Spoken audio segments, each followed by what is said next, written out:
Olá, alunos! Iniciaremos agora a terceira unidade do nosso curso dessa disciplina de Políticas Públicas de Saúde e Qualidade de Vida.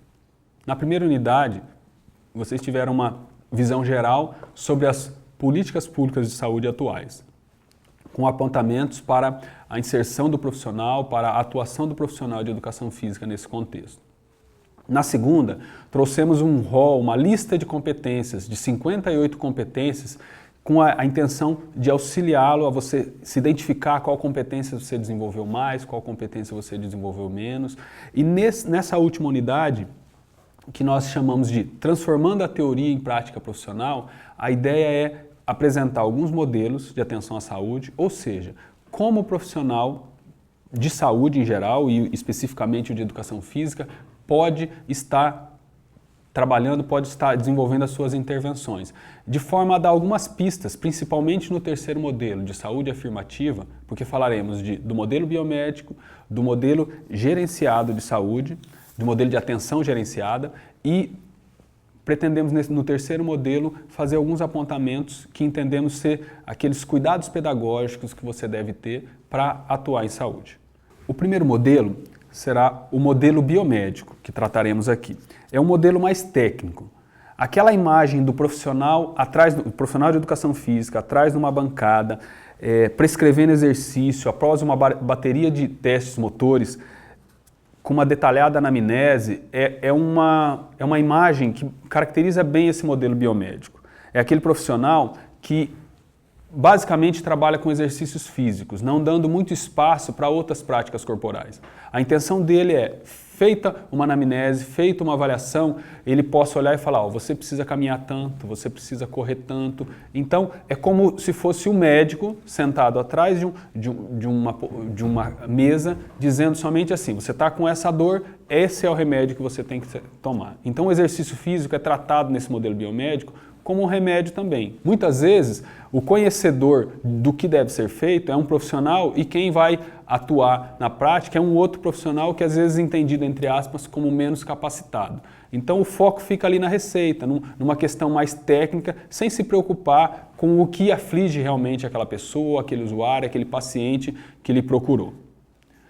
O segundo modelo de atenção é o modelo de atenção gerenciada, que é basicamente concebido sob a lógica de a oferta de uma cesta básica de ações com baixo custo e extensiva a toda a população. Entendemos assim, nós temos lá na Unidade Básica de Saúde um grupo de hipertensos.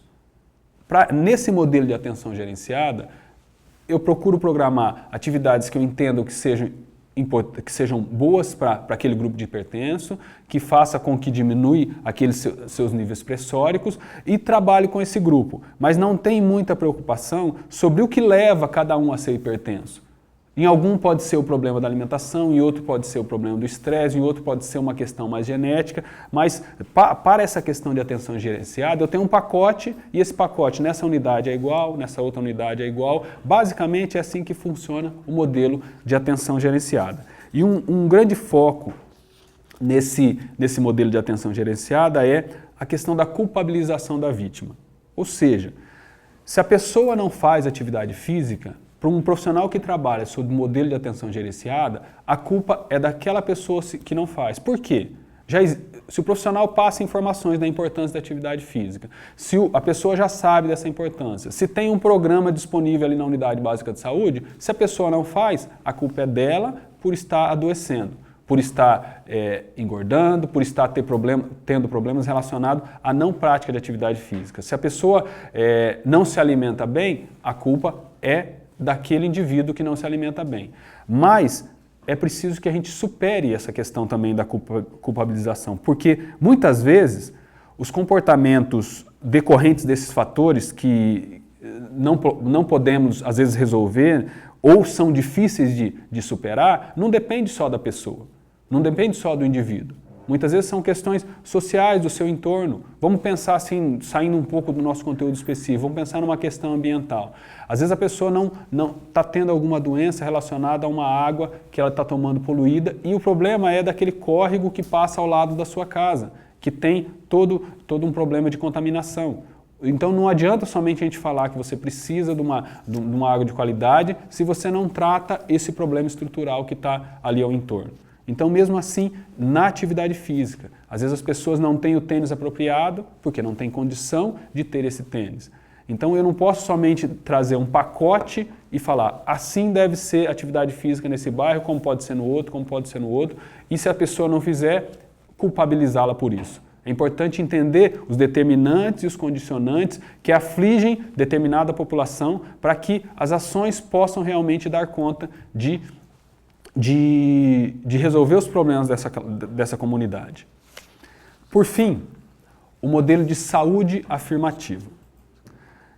Partimos do entendimento que não basta somente prescrevermos uma receita de exercício para o indivíduo que vem procurá-lo, para que vem participar dos seus programas, como é o modelo biomédico. Não basta termos um pacote de práticas que devem ser direcionadas a um determinado grupo. É importante que possamos olhar tendo como lógica o princípio da promoção da saúde. Mas não só uma promoção da saúde que entende o seguinte, que entende que a população precisa entender melhor sobre a sua saúde para poder também participar da sua saúde. Mas é importante partir de um conceito de promoção da saúde que compreenda que os modos de viver dos homens e mulheres são produtos e produtores de transformações econômicas, políticas, sociais e culturais. Ou seja, a forma que a pessoa a forma que a pessoa se relaciona, a forma que a pessoa desenvolve, participa ou não dos programas, ele não é simplesmente porque ela tomou essa decisão, mas também é influenciado por questões, pelo seu entorno, pela sua família, pela sua comunidade, pela forma que é o bairro, se tem calçada no seu bairro, se tem condições de segurança para que eu possa sair e praticar um programa, por exemplo, que é realizado à noite.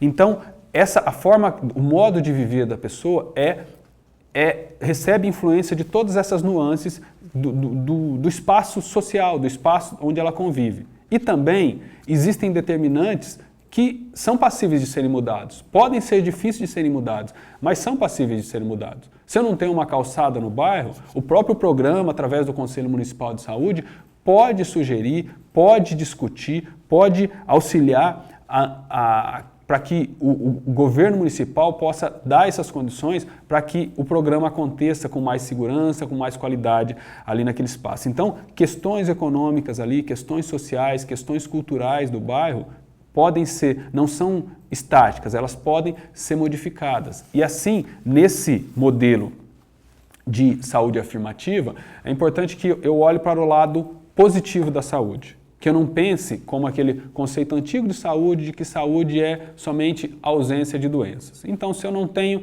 uma doença, se eu não tenho algo detectado, não tenho nenhum sintoma, eu tenho saúde. Não. Muitas vezes uma pessoa que tem hipertensão, que é obesa, demonstra muito mais vida e muito mais saúde do que uma pessoa que aparentemente, entre aspas, não teve nenhum problema de saúde ou nenhuma doença detectada. É importante que você olhe para a questão positiva da saúde. Para isso, tem algumas dimensões que que queremos apontar aqui como cuidados pedagógicos de serem trabalhados nesse modelo de atenção à saúde.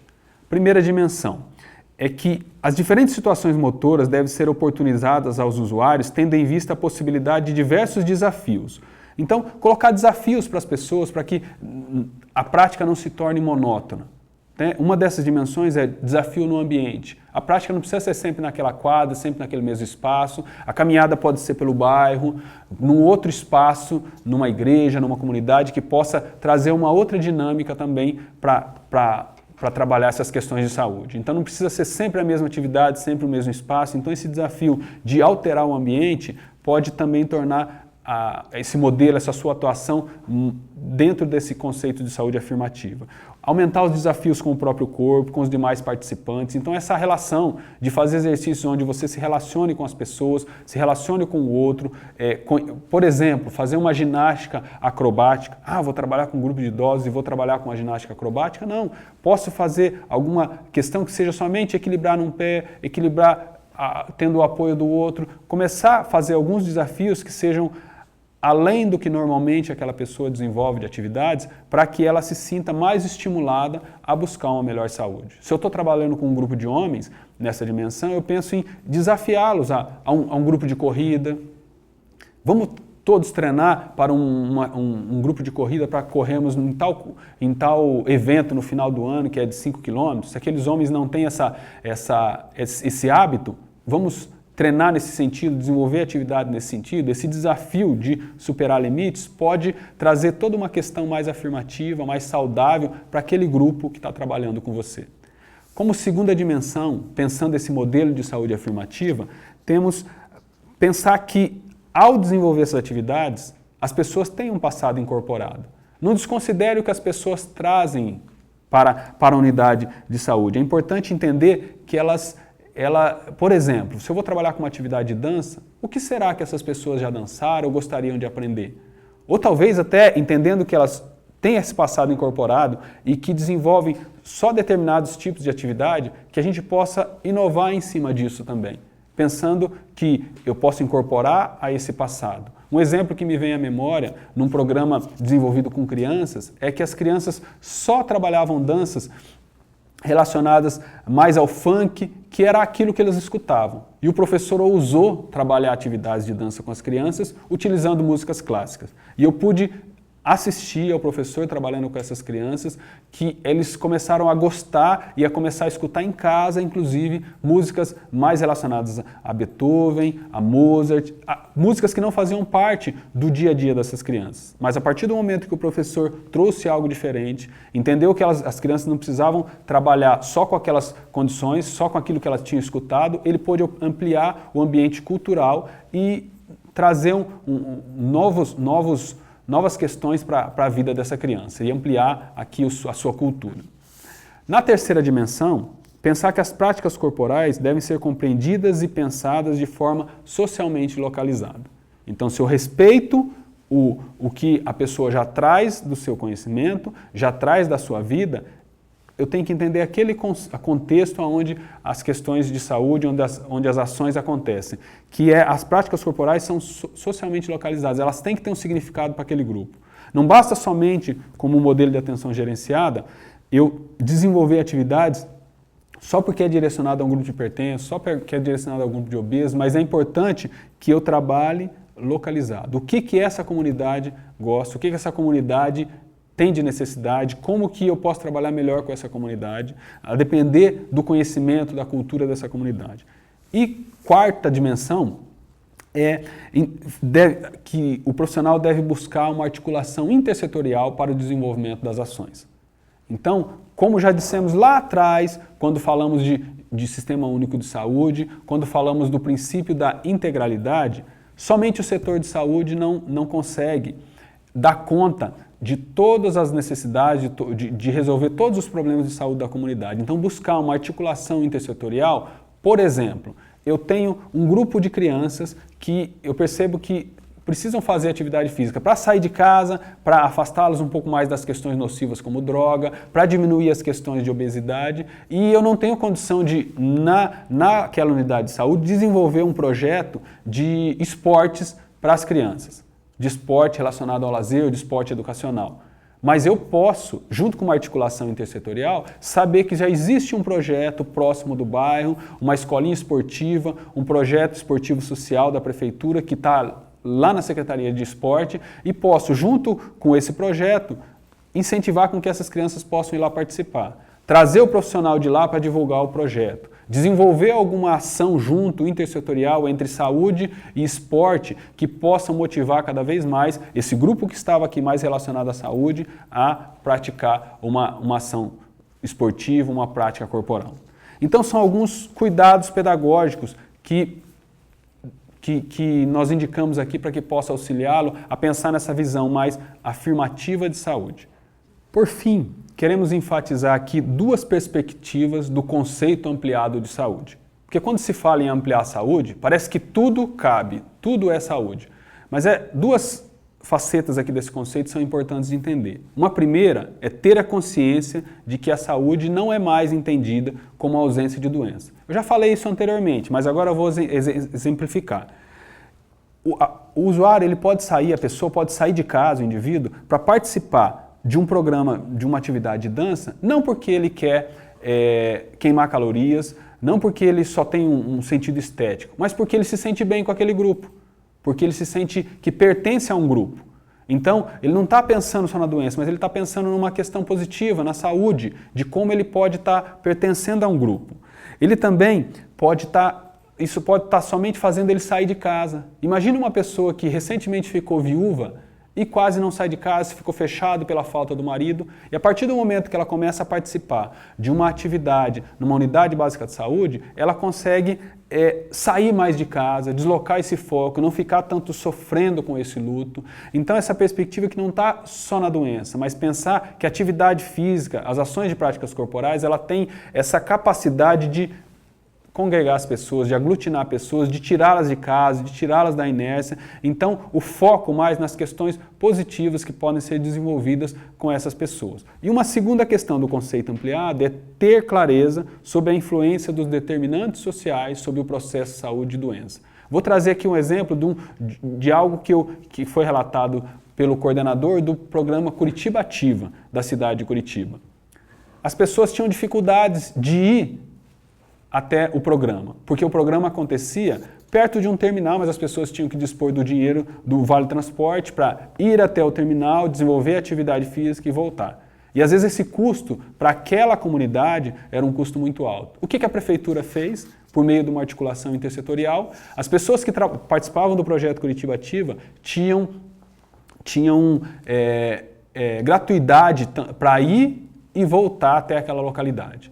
Então você, através de uma articulação intersetorial, entendendo que aquele determinante social econômico estava dificultando a participação das pessoas, mesmo que elas gostavam do programa, a prefeitura procurou facilitar, procurou resolver esse problema. Então esse é o exemplo de uma atitude exitosa, de uma articulação intersetorial que facilita, que incentiva as pessoas a participarem. Bem, esse é o que essas questões pedagógicas que nós quisemos aqui trabalhar com vocês. Espero que isso consiga ampliar o seu olhar e os auxilie a pensar na sua atuação na saúde coletiva como um profissional comprometido com as pessoas, que busca vínculo e que se compromete, que escuta as pessoas dentro das suas necessidades e principalmente dentro das suas possibilidades.